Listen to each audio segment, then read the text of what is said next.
ఒక ఆడపిల్ల మాట్లాడే మాటేనా? నేను డబ్బులు కొరకు కాదమ్మా, ఖాళీ లేక అని చెప్పి మొత్తం మీద ఆ ఖాళీ చూసి ఒక రోజున ఆ ప్రార్థన కోసం పెట్టానండి. ఆ బిడ్డ ఇచ్చింది అట్లాగే తీసుకెళ్ళి వాళ్ళ తల్లికి ఇచ్చాను.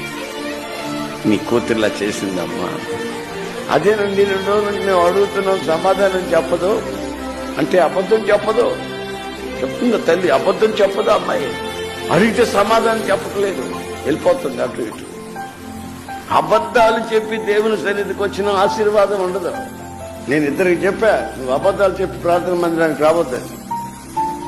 నువ్వు మోకరించి ప్రార్థన చేయి, నీ భర్త మారుతాడు, నీ వాళ్ళు మారిపోతారు. వాళ్ళే తీసుకొచ్చి నిన్ను కొడుకులు పెడతారు. వాళ్ళు కూడా వచ్చి కూర్చుంటారు.